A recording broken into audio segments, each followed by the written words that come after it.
अस्सलाम वालेकुम नाज़रीन, मां आहियां शुएब अली उमरानी ऐं तव्हां ॾिसी रहिया आहियो BR टाइम न्यूज़। सभ खां पहिरियां शामिल कंदासीं हीअ रिपोर्ट। सिंध में प्राइमरी टीचर्स लाइ टेस्ट ॾींदड़ 2 लख उमेदवारनि मां रुॻो 6 सैकड़ो उमेदवार पास थी सघिया। IBA पारां वरितल टेस्ट जा हतमी नतीजा ख़मीस ॾींहुं जारी करण जा इम्कान। JEST लाइ इम्तिहान ॾींदड़ 2.25 लख उमेदवारनि मां बि रुॻो 1200 उमेदवार पास थी सघिया। पार्टीअ में इख़्तिलाफ़नि ते दुश्मन जो वारो कामयाब थींदो। इख़्तिलाफ़ ख़तमु करे इलेक्शन विढ़ंदासीं त कामयाबी यकीनी हूंदी।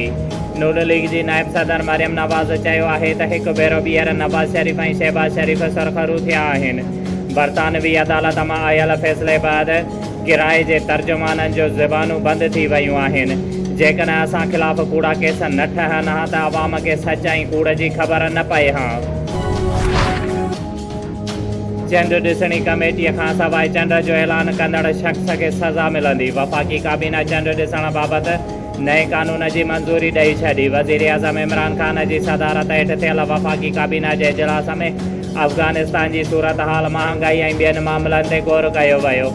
Imran Khan electronic voting machine वारो मामिलो हल करण लाइ काबीना मेंबर्स खे अपोज़िशन सां ॻाल्हियूं करण जी हिदायत करे छॾी। नून लीग तर्जुमान मरियम औरंगज़ेब जो सहाफ़ियुनि सां तकरार। प्रेस कॉन्फ्रेंस जो वक़्तु पुछण ते मरियम औरंगज़ेब ऐं सहाफ़ियुनि विच में तकरार थियो। वीडियो साम्हूं अची वई। सॼे सिंध जी नवाबशाह में बि चहलम शुहदाए करबला इंतिहाई अक़ीदत ऐं एहतराम सां मल्हायो वियो।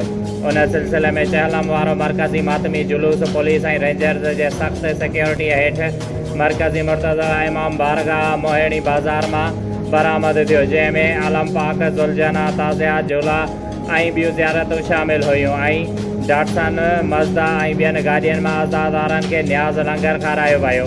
जुलूस में हज़ारे आज़ादार हुसैन अलैहिस्सलाम मौजूदु हुया, जेके सीनाज़ई ऐं नोह ख़्वानी करे करबला लाज़वाल क़ुर्बानियूं ॾींदड़ इमाम हुसैन अलैहिस्सलाम ऐं उन जे साथियुनि खे भेटा पेश करे रहिया हुया।